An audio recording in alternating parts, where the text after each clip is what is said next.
भारतीय स्वतंत्रता संग्राम के इतिहास में अनेकों ऐसे नाम हैं जिनकी कुर्बानियों को हम बदौलत हम आज़ाद हैं और उन्हें याद भी करते रहते हैं। लेकिन कुछ ऐसे आज़ादी के मतवाले हैं जिनको हम भूल चुके हैं या भूलते जा रहे हैं, या दूसरे शब्दों में हम ये भी कह सकते हैं कि उनकी कुर्बानियों को हम, उनके बलिदानों को हम भुलाने की कोशिश की जा रही है।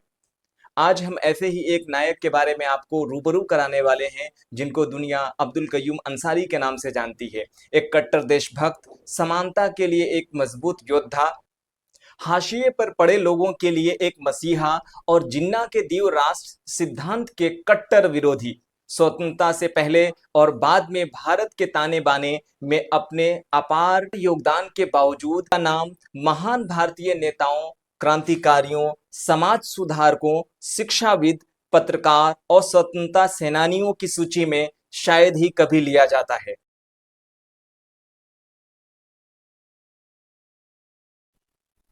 नाजरीन अस्सलाम वालेकुम, आदाब। मैं आपका दोस्त यार मोहम्मद अंसारी और आप इस वीडियो को हमारे यूट्यूब और फेसबुक पर यार मोहम्मद अंसारी के नाम से देख रहे हैं।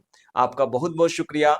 आपने अब तक हमारे यूट्यूब चैनल को सब्सक्राइब नहीं किया है तो सब्सक्राइब कर लीजिए, बेल आइकन नोटिफिकेशन ऑन कर लीजिएगा और साथ ही आप हमें कमेंट के ज़रिए से भी अपने ख्याल इस मुजाहिद आज़ादी, इस वीडियो के रिगार्डिंग ज़रूर दीजिएगा।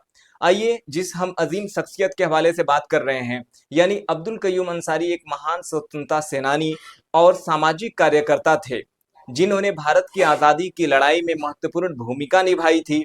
अब्दुल कयूम अंसारी की पैदाइश 1 जुलाई 1905 को बिहार के शाहाबाद जिले, यानी वर्तमान में जो रोहतास जिला कहा जाता है, कि डिहरी ऑन सोन में हुई थी। अंसारी साहब का प्रारंभिक जीवन न्याय और समानता की भावना से प्रेरित था। उनके पूर्वज उत्तर प्रदेश के गाजीपुर जिले के संबंध रखते थे, लेकिन उनका जन्म और पालन पोषण बिहार में हुआ। उन्होंने अपनी शिक्षा और सामाजिक जागरूकता का उपयोग समाज के उत्थान के लिए किया। अब्दुल कयूम अंसारी ने अपनी प्रारंभिक शिक्षा स्थानीय स्तर पर पूरी करने के बाद कलकत्ता विश्वविद्यालय और इलाहाबाद विश्वविद्यालय से उच्च शिक्षा प्राप्त की और कम उम्र में ही स्वतंत्रता आंदोलनों में सक्रिय रूप से भाग लेने लगे। वह राष्ट्रीय एकता, धर्मनिरपेक्षता और सांप्रदायिक सद्भाव के लिए अपनी एकजुटता के लिए जाने जाते हैं। वह एक कुशल पत्रकार, लेखक और कवि भी थे। उन्होंने स्वतंत्रता के संबंध में अनेक पत्रकार और समाचार पत्रों का प्रकाशन किया, जिसमें उर्दू साप्ताहिक अखबार पत्रकार यानी कि अल इस्लाह और उर्दू मासिक अखबार मुसाहबत यानी कि बराबरी, समानता, इक्वलिटी का संपादन भी किया। भारतीय स्वतंत्रता संग्राम में उनके योगदान, उनके बलिदान को हम कभी फरामोश नहीं कर सकते हैं। अंसारी साहब ने खिलाफत और असहयोग आंदोलनों में भाग लिया और महज 16 साल की उम्र में वो जेल भी गए।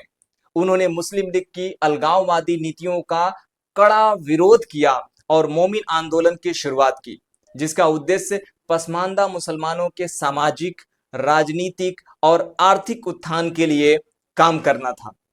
जब हमारा देश भारत आजाद हुआ, आजादी के बाद अब्दुल कयूम अंसारी साहब बिहार सरकार में मंत्री रहे और उन्होंने हाशिए पर खड़े अपने समाज के लोगों के जीवन को सुधारने का काम भी शुरू किया, बेड़ा उठाया। उन्होंने ही सबसे पहले अखिल भारतीय पिछड़ा वर्ग आयोग की स्थापना में महत्वपूर्ण भूमिका निभाई और उच्च शिक्षा प्राप्त करने के लिए साक्षरता के प्रसार के लिए भी काम करना शुरू किया। अंसारी साहब की विरासत देशभक्ति, सामाजिक न्याय और सांप्रदायिक सद्भाव का प्रतीक रहा है।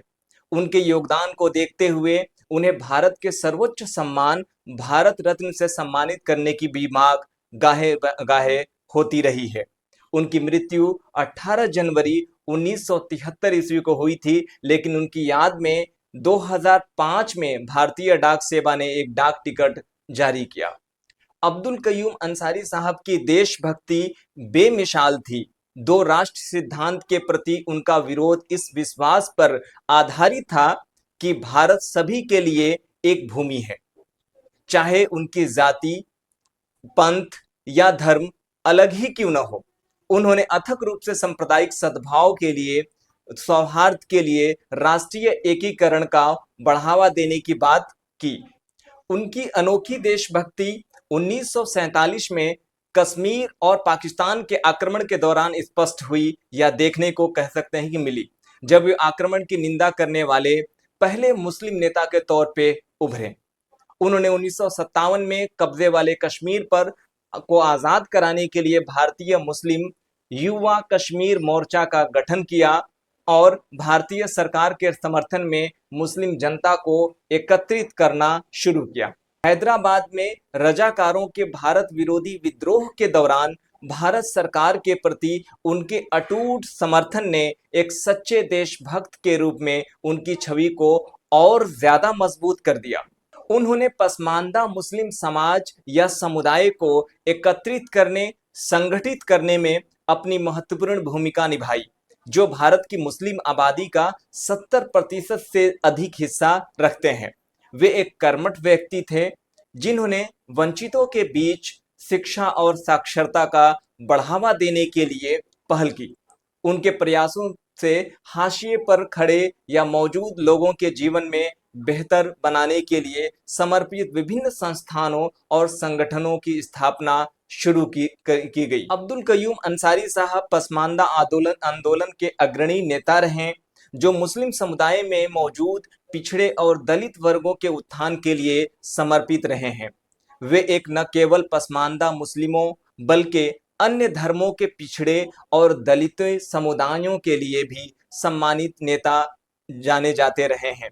उन्होंने सामाजिक न्याय, समानता और सांप्रदायिक सद्भाव के लिए जीवन भर काम किया। मैं यार मोहम्मद अंसारी आप सबसे आग्रह करता हूं कि इस वीडियो को ज्यादा से ज्यादा शेयर करिए, ताकि हमारे समाज या फिर हमारे कौम से मुतालिक ऐसे महान हस्ती बाबाए कौम, फखरे कौम अब्दुल कयूम अंसारी साहब को अवामुन नास जो है जान सके और आने वाली नस्लें उन्हें याद कर सके। साथ ही हम अपने मुल्क हिंदुस्तान के सरबराह यानी भारत सरकार और बिहार सरकार के हुक्मरानों से, सरकार से अपील करते हैं कि उनको